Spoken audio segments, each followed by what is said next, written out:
The Howa Bolt, it's actually a pretty good design, and I'm going to take it apart here for you and just kind of really share with you some of my thoughts and opinions on this design. Now, naturally, I do have a few complaints. I'll cover them up front. So, first off, they're a little bit heavy, and the weight of them, it's not really that much of a concern. Taking them apart is really easy. As you can see, I just did this with my hands. Basically, you just rotate it a little bit past cock.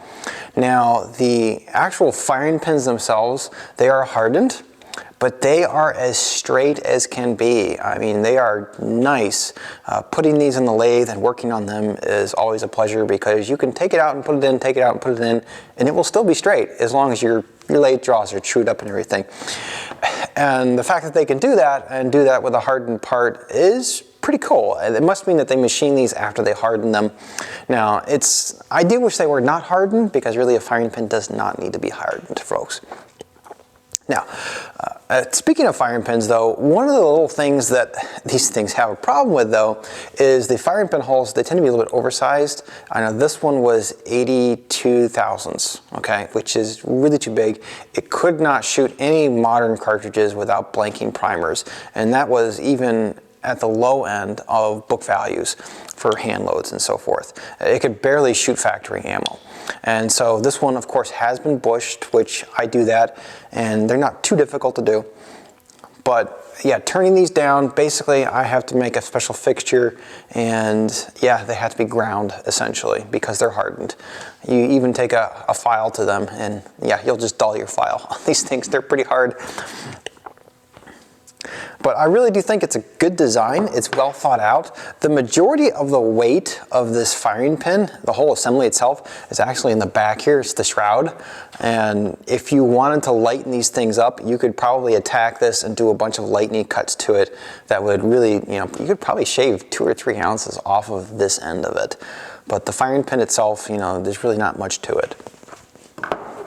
Now, the extractor claws on these things are massive, and they definitely are pretty reliable. I've never heard of one breaking, and I've had many come through and I've never seen any wear on them or tear on them.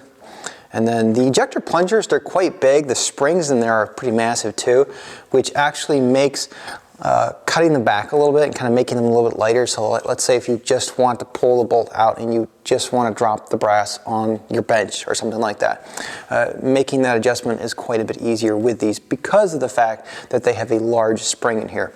Now, this guy actually, and this is a bit of a complaint, I've only had this happen with a couple of bolts that have come in. The pins, both of the pins that hold the ejector claw and the extractor plunger were in there so hard I could not get them out. I actually broke 2 punches trying to get them out, and finally I just went and I bushed this guy without removing them, which I can do. But yeah, that may be something you may have to worry about. It's really something you need to just get one, and if you do want to make adjustments and tweaks to the ejector plunger, well then you're going to find out whether or not they're in there too hard or not. And if they are in there too hard, you may just have to drill them out. That's all there is to it, and then just put a new pin in there. So here we are at my Taiwanese lathe, my favorite lathe.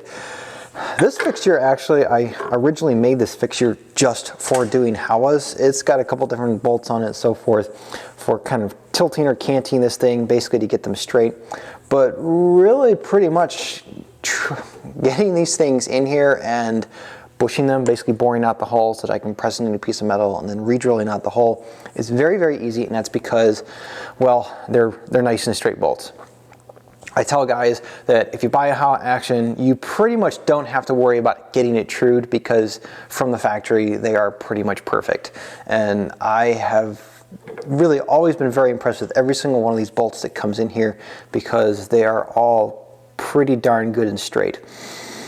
And yeah, working on them for that sake is quite easy. Now, there is one thing about them that when bushing them is a bit of a pain because I have to make the bushings in these quite large, and that is because the through hole, the cut hole that is for the firing pin, it's actually quite large and it comes very close to the face.